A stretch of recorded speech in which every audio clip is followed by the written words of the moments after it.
Alright, fellow browncoats, time to take a look at the final episode of Firefly, Objects in Space. As Serenity flies by a planet, River lies in bed. She rises and takes a walk through the ship's rooms and corridors, encountering her shipmates in varied conversations with each other. Simon is relaxing with Kayla in the common room, telling her an amusing anecdote about medical school.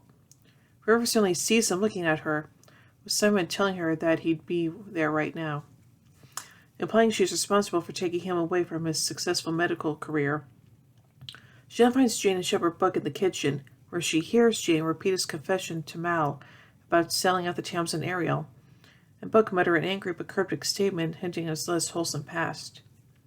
River continues to wander the ship and is moved by the sound of ocean waves as Zoe and Wash passionately kiss on the nearby bridge. Above the cargo bay, as Mel and Nara discuss her impending departure, River sees her as Book in frustrations over their own realized relationship.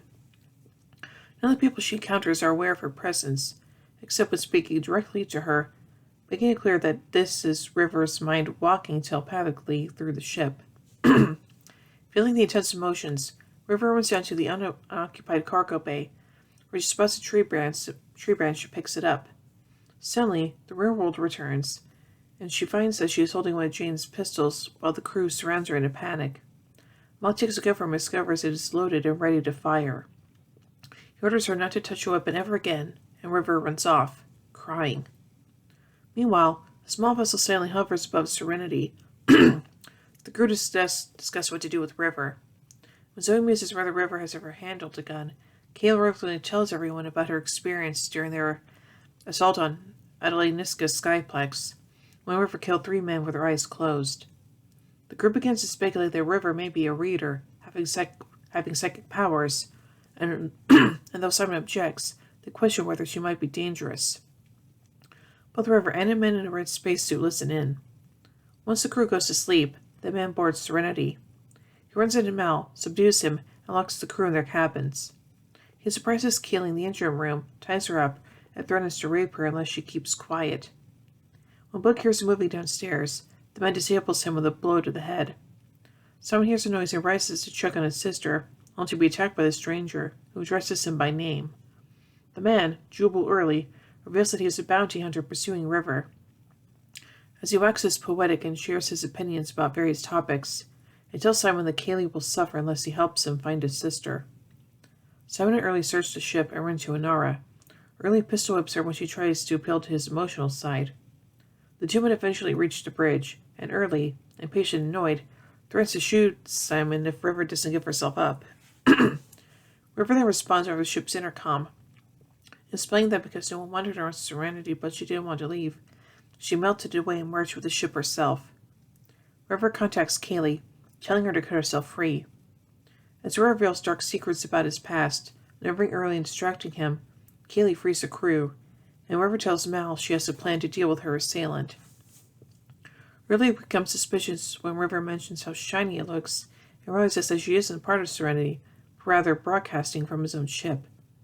His son becomes frantic and tries to bargain with her, but River reassures him that she's ready to surrender as she cares for his shipmates and thinks leaving them is for the best.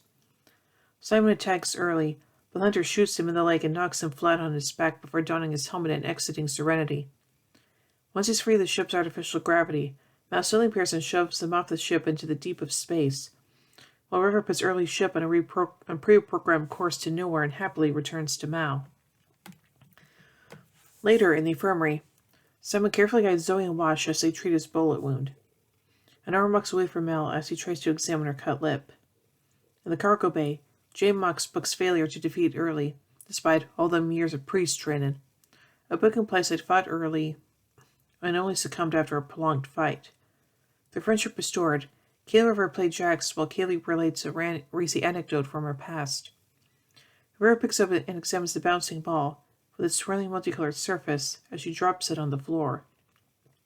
Early, quietly floating through space as oxygen supply slowly runs out, mutters to himself, "Well, here I am." So now let's take a look at some themes surrounding this episode. Excuse me. In the DVD commentary, Joss Whedon explains that this episode is intended to resolve the crew's tension regarding River, ending with her acceptance of her as a valuable member of the crew. Whedon struggled with various ideas of how to approach the script until Tim Minear gave him the idea of using a bounty hunter. As Whedon discloses in the DVD commentary, much of the dialogue and imagery was inspired by Jean-Paul Sartre, especially his novel Nausea, and his essay, We're All Just Floating in Space.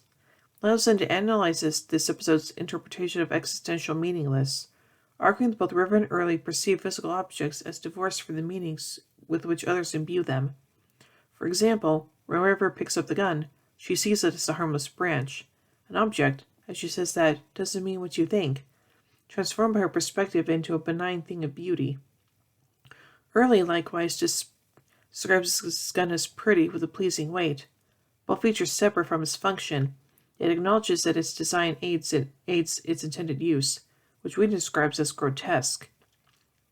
While moving through the ship, both River and Early seem to be acutely aware and derive sensual pleasure from their environment, stroking the walls, conscious of the physicality of their surroundings.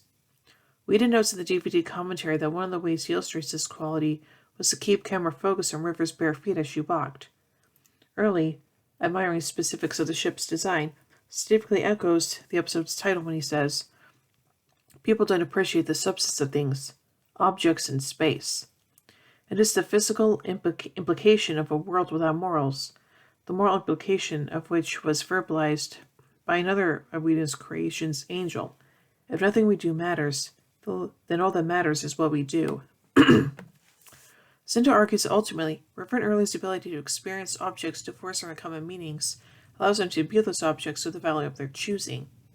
Whereas River chooses a perspective that brings joyful wonder, Early chooses to contemplate those same objects with despair.